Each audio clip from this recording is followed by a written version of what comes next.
While this just may seem like some random hell, it and the individuals who created it are actually very fascinating. Because this is the Criel burial mound, found in South Charleston, West Virginia. This burial mound was built by people of the Adena culture, an umbrella term meant to represent culturally similar groups of Native Americans that existed about 23-ish hundred years ago along large portions of the Ohio River Basin.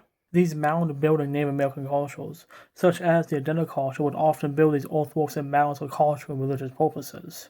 The mounds specifically, such as the Crown Mound or even the Grave Creek Mound, would often serve as a sort of tomb or grave for highly significant people within the group, such as a highly influential leader or a highly accomplished royal. In fact, it was actually discovered that the Crown Mound itself is the burial place for 13 different individuals. These 13 individuals were discovered in an 1883 excavation supervised by Colonel P.W. Norris as well as Professor Cyrus Thomas of the Smithsonian Institution. The first remains uncovered during the excavation were of two individuals in the top of the mound, who, curiously enough, were buried with artifacts that did not align with what was known of the Adena culture.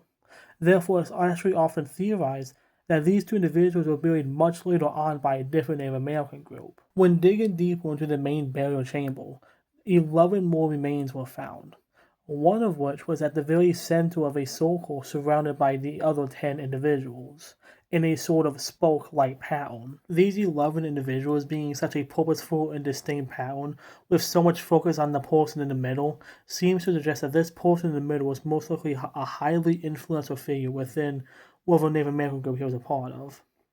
When you couple that with some of the more prominent artifacts that they were being buried with, being arrow and lances, it seems to suggest that these individuals, especially the person in the middle, were highly accomplished warriors of their Native American group. Of course, quite tragically, we will never truly know who these people were, or what they did, or what group they were a part of, or what group their name had, because of things like human resettlement and farming being used, and grave robbing, as well as natural erosion.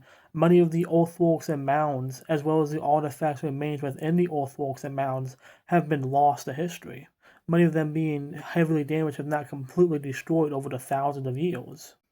Of course, there's some good news, I guess, especially over the past 100 years. A lot more effort has been put into preserving these sort of native sites and preventing them from being destroyed by human negligence, if not just outright human maliciousness. Some of the big things that help to preserve these type of sites is stuff like the National Register of Historic Places, or like the National Historic Preservation Act, which seek to federally protect these types of historic and archaeological sites from destruction.